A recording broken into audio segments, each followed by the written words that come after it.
Hello and welcome to B Movie Euphoria. Today we have another Screaming. streaming.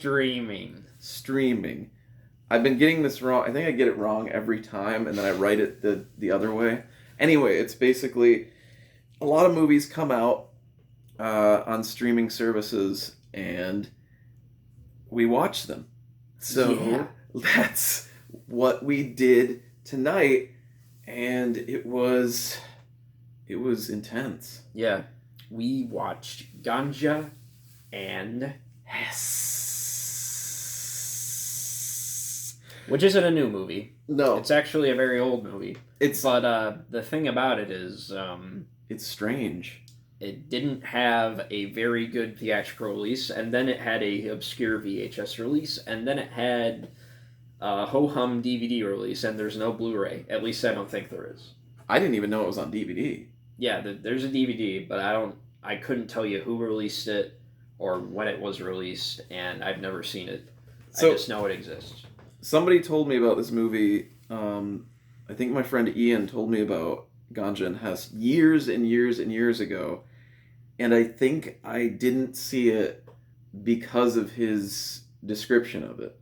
I think I stayed away from it because he was like, yeah, it's really slow, and it's a vampire movie, but the guy from Night of the Living Dead is in it, and it definitely takes its time, and it goes, it's a vampire movie, but it's different, and I was just like, I think back then I was just like, that doesn't sound like Near Dark. No, exactly, actually, and just the idea, just a slow-moving movie in general, it's just hard to do. Especially if it's a slow-moving movie and it's from the 70s. Yeah. Like Night Night, especially this kind of movie where it's got some inventive camera work. If you know what I mean, and I think you do. I do, because I had completely forgot about one scene where, and we're jumping ahead, but there's one scene where the camera does like a Dutch angle, Dutch tilt, and then it swings, and then it swings completely the other way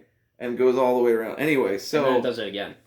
Yeah, it's weird. There's some very weird camera choices in this movie, but there's a lot of like beautiful things in it too, like lovely shots and scenes of people running, like very 70s people running in slow motion through long grass. Well, rhythmic music is in the background. Yeah. Oh my god, that noise. Okay, never mind. We got to get to the movie, and then I'll talk about this insane noise that was happening throughout the entire movie. So, the movie is about this doctor, Hess Green was his name, and it's played by the great Dwayne Jones. From Night of the Living Dead. From the greatest horror movie ever made, Night of the Living Dead. And it just baffled me throughout the entire movie, because he's really good in it. He is, like, incredible in this movie. Why isn't he in more movies? What the... Like, he was in Night of the Living Dead and this. And I think that's it, yeah. I don't know. There might be more. There's probably a few more, but that's mainly what people know him from, is these two movies. And he's incredible in Night of the Living Dead, and he's incredible in this. So I'm like, what the fuck? Anyway, so he plays Hess Green, who's an anthropologist, and oh wow, the movie is in 3 parts. So part 1, we see Hess meeting his new assistant, but it's extremely confusing. Everything about the first and second part of this movie is very confusing, because I think the filmmakers, to their credit, thought that the audience could kind of piece everything together on their own, and was just like, well, we're not going to tell you who this character is or where they are or what they're doing. You'll figure it out. The movie's going to keep going, and then you'll figure it out. But anyway, he meets his assistant, who is played by the writer-director of this film, Bill Gunn, who does a really, like, striking intense performance too. And he takes him home, and then they talk, and Bill Gunn talks about like working with a filmmaker in Holland, and saying that basically whenever the filmmaker called cut, that he can't say cut in Holland because it means cunt. And sorry. And so he makes this joke kind of, but he stumbles through it, and Hess is just kind of like and then yeah. Naturally he talks about his suicidal impulses. Yes. To your new employer, that's a great thing to start talking about. Like, just getting drunk and then talking about how, things are terrific and fantastic and excellent, but also it sometimes makes me suicidal. Yes. And then later that night, Hess, like, can't find him or something, and he goes out wandering looking for him, and we just see this noose, like, hanging, and then... What's his name in the movie? I can't remember. It's like... Mita. He is up in a tree, and he's just, like, babbling on about, like, just the craziest shit. And at this point in the movie, I didn't realize that Hess was not a vampire yet. I thought he was already a vampire, and this was all just... There's, like, a narration at the beginning that gives you the impression that you already see him... You won't be seeing him turn into a vampire because we are told through a narration. Yeah, through the beginning. So his driver, who's also a preacher at the local like church, is like giving this narration like he knows what's up, and then we hear all this stuff. It's just very confusing. Anyway, so the guy manages to... He goes nuts in the middle of the night after Hess kind of talks him down, I guess. And his new assistant goes nuts and attacks Hess in the middle of the night, and then finds this like ancient knife that's next to his bed for some reason, and then just stabs the shit out of Hess, and then goes in the bathroom and shoots himself in the head. And his chest. Oh, in the chest. Yeah, that was funny because he like held the gun up to his head, and then he's like, ah! But then Hess like wakes up, and then suddenly, and he's like, I don't have any bloody marks or anything.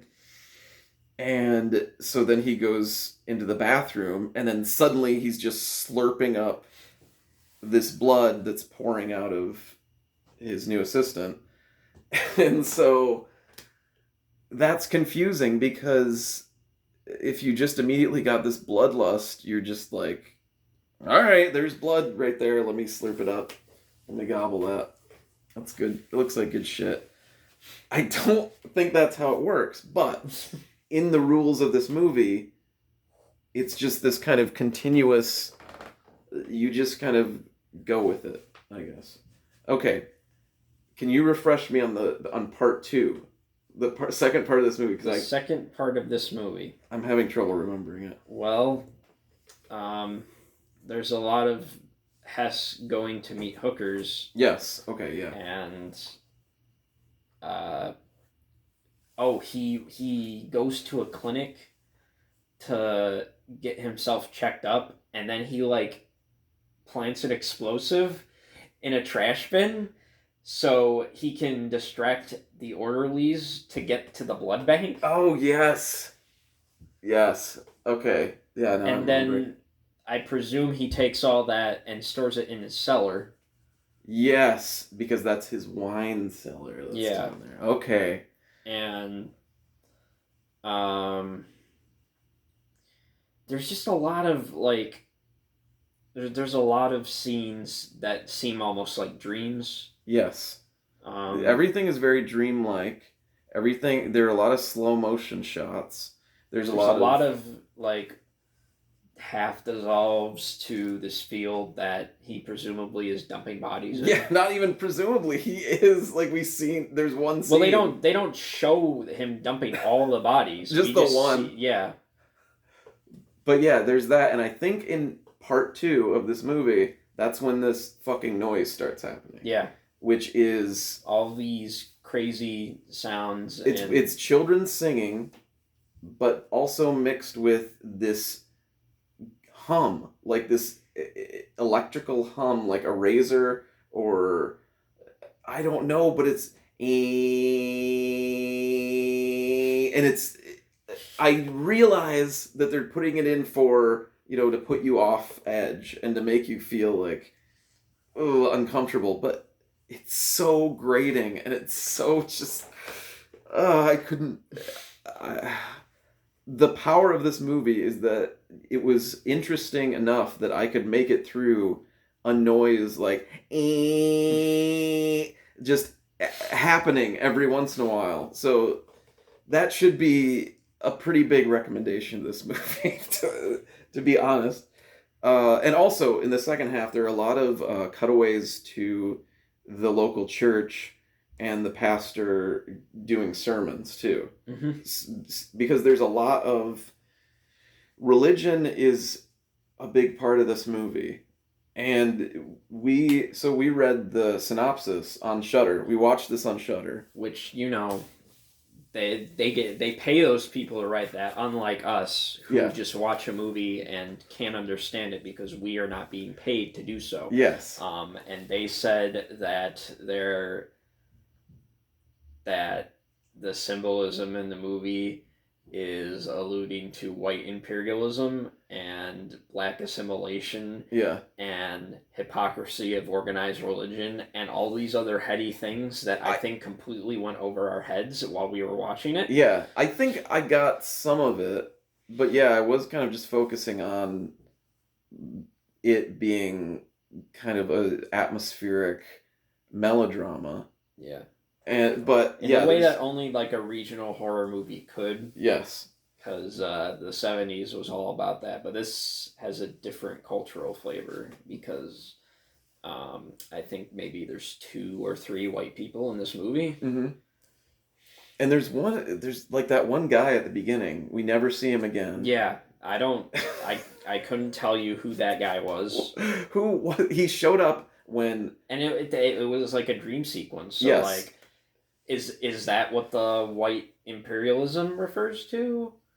Or the black assimilation? Like... I don't know. Yeah, I don't know about that either. But the thing that we were talking about was that... There's like some eyes wide shut imagery in this. Yeah, there is.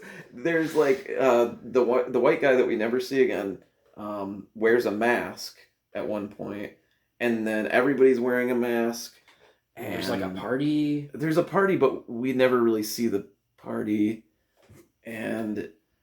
But the one thing we were talking about was I don't think there's any hypocrisy of religion in this movie. I feel like this movie is straight up like religion kind of saved the day in a sense, at least maybe for Hess, which I'm not going to spoil anything. I'm not going to do that. God, my ego. All right. So, then the third part of this movie was when we meet Ganja. Yes, finally we meet Ganja after just like so many hooker deaths and stuff, which was good to watch, but it seemed like a lot of... This movie's like 2 hours, right? Yeah, it's 2 hours. It's like 111 minutes. And we already know that Hess turns into a vampire at like the beginning of the movie, and then we see it happen. Sort of like what is all this extra runtime going to? We keep wondering, and then Hess shows up, or Ganja. Yeah, but it never gets to the point where I was like bored watching it. It was just, it's shot in such a way.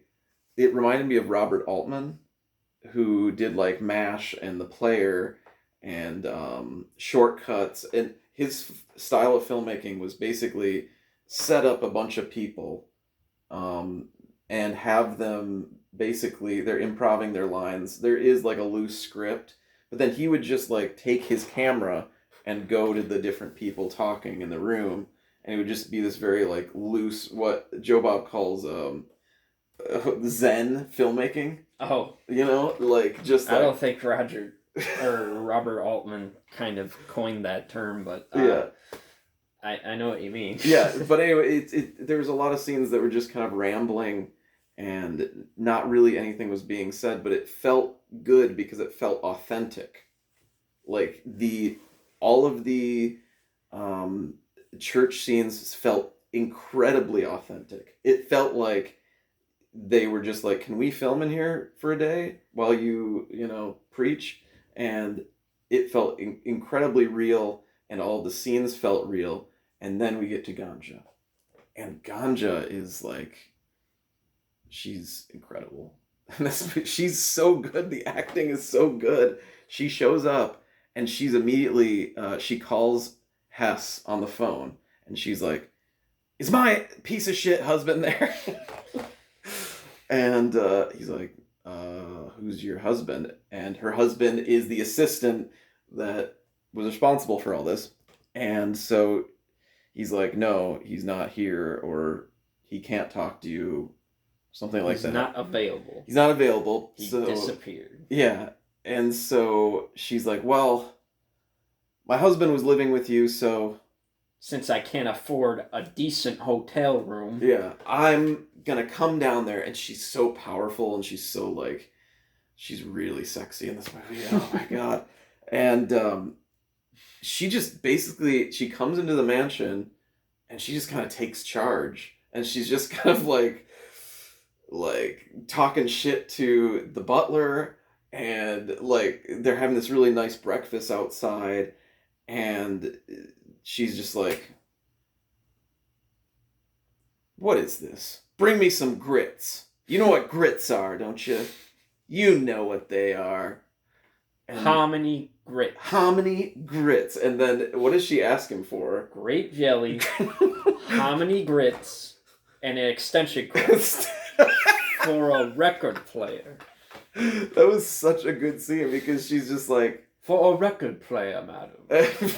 For a record player." And he's just taking this shit from her, and it's really funny. But she's just good all around. She just kind of, she takes charge, and she's just kind of queen of the castle, and she falls in love with Hess, and obviously he's kind of aloof and not really there all the time, but they're in love, and there's a lot of like sweaty sex scenes and stuff like that. A lot of sparkly, sweaty, glistening sort of with montages. That music playing in the background. And then shots of Hess going into the attic to cool down with a nice glass of V8 blood. Yeah, really bright blood that looks like Dawn of the Dead blood, basically. Yeah. But sooner or later, Ganja finds out pretty quickly that Hess pretty much killed her man. Yeah. And stuffed him. Well, it didn't help that he like chopped him up. Yeah. Like in a wine cellar. Put him in I guess a walk-in cooler. Yeah. It looked like. But anyway, she was making dinner, and then she asked the butler like, "Why didn't you buy any wine?" Just so sassy with the butler. It's great. And he's like, "The master has wine downstairs." And so she goes and checks downstairs. She's not finding anything, and then she opens this door. There's her husband's head, like that. And, she's, and the next time we see her, she is looking very distraught. Very Hess, and not in a way where she is freaked out of her gourd that she just saw her dead husband. Right. But more so, she's mad at Hess for being so fucking charming, despite being a cold-blooded serial killer. Right. And I think she really loves him, you can tell, but she's so pissed because she's like, you've been keeping this from me and everything, and it's just this righteous anger that she has. And I think they just kind of talk about it or something. I think they get really drunk. They get really drunk, and then they get married. Have an intense conversation about who they are, and they get married like all sensible couples. Yes. And speaking of that, so this movie, when it was distributed, it was like heavily cut, like 20, 30 minutes taking out or something, and then it was retitled Blood Couple or Deadly Pair, and in some circles. So this movie was like not well put out. It was very badly like chopped up, and I don't know if the Blood Couple VHS that I've seen before is like that weird cut of the movie, or if they like found all the footage for that. Yeah. Because I don't know. I'm wondering what they cut out to like make this a more digestible film. I feel like there could have been just like shorten some of those slow running through the fields scenes. There were some, I loved them, but there were some scenes that were just, they went on forever. And it was like, okay, I get it. It's great. But okay, back to the movie. So it's Ganja is upset, but somehow she's not anymore. And then they just kind of become this dangerous couple. And then I think that's all we should say about the movie. But because really, I think saying anything more would ruin the charm. Okay, I'm going to say that I understand people's trepidation in not seeing this film because it is very long and there are... It is very very assured in what it's trying to do. It is. In a way that's really can be really off-putting for people who don't like watching 70s horror movies that are shot a certain sort of way that makes most people drowsy. Mm-hmm. B, that are over 90 minutes, and C, are based on some heady concepts that are kind of hard for most people to wrap their heads around. Yes, and it is indeed all three of those things. Yes, it's actually the perfect combination of those three elements. But in that, those three things make it an incredible movie. Mm-hmm. And there are scenes in this movie that are so powerful that you won't believe it. And it's very good. Dwayne Jones is incredible. Ganja is amazing. I should have looked up her name too. I'm an idiot. But I'm going to after this. And I hope she's been in more movie. Oh my God, she was great. What else could we say about it? Oh, so Spike Lee did a reboot of this movie. Yeah.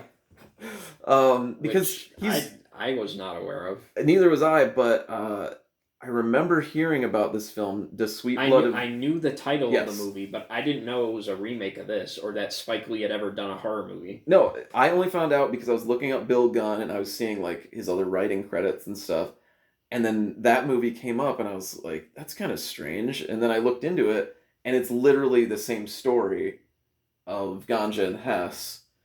But I can't see this, just the idea of this film being remade. I realize that people say that about a lot of movies, but this movie is so singular and so unique that the exact same thing with Old Boy. That movie is so singular and unique. And you would want to remake that? Make that again? Like, what? It's ridiculous. I'm sorry. Da 5 Bloods, Spike Lee, Da 5 Bloods was great. But Old Boy? The Sweet Blood of Jesus? I don't know. I haven't seen it. I don't know. I'm not going to pass judgment on that. I do too. But I'm worried because of Old Boy. So, anyway, this movie is great. It's on Shudder right now. If you have Shudder, that's why we did streaming for this, because It's not like you can just walk down the street and find the DVD. There's no Blu-ray. Exactly. I imagine the VHS is also as hard to find as the DVD. So I'm sure that it's gained a lot more recognition through streaming now. Like that documentary on Shudder, Horror Noir. Yes. There's a whole section on it that is about Ganja and Hess, and that's when we saw it come across the Shudder app. We're like, we've been meaning to watch this anyways, so it's we'll do a stream and review of it, since we're probably not gonna have the impulse to watch it anytime soon. And also, I put away all the movies from movies in the pile. If you haven't noticed, the shelf is a lot smaller. It's only about 5 rows tall now. Yeah, because I'm in the process of moving, and the whole wall is going to be moved to my new place, and then things will resume as normal. Anyway, that was Ganja and Hess. I recommend it. What would you say? Yeah. I think it's something that if you call yourself a horror fan, you should have at least seen this once, because it's so different. It's so different. So weird. It's not traditional. So unique. It's not Friday the 13th. It's definitely not.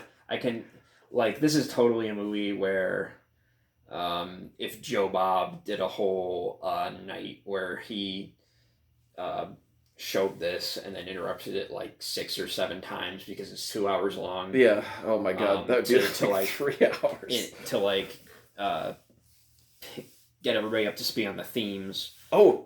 Everybody would be like, man, that was the worst Joe Bob ever. Yes. I can't believe he would have chosen that to show. I don't know why he didn't choose, street trash again, because everybody loves street trash. I mean, come on. How do you not love street trash? This was just some,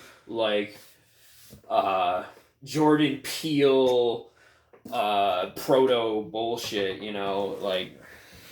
But here's the thing. This movie is amazing. Yeah. And it's its own animal. It's like no other movie out there.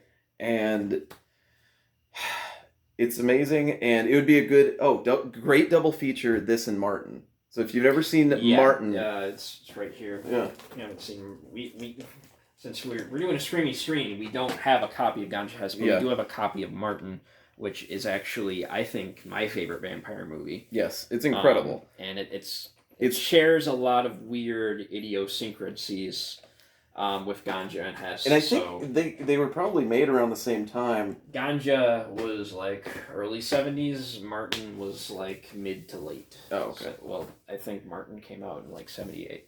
But still, 2 really non-traditional, strange vampire movies. From around the same region, featuring some people who definitely worked together before. Right. Yeah. So, highly recommend Ganja and Hess. Watch it on Shudder if you can. It might be on Amazon Prime too. I think so. I'm going to say yes, and then if I'm wrong, I'm wrong. But thank you for watching. I'm Nick. I'm Alex. And we are B-Movie Euphoria. And we hope to see you with a bigger tape wall next time. Yes. Love ya.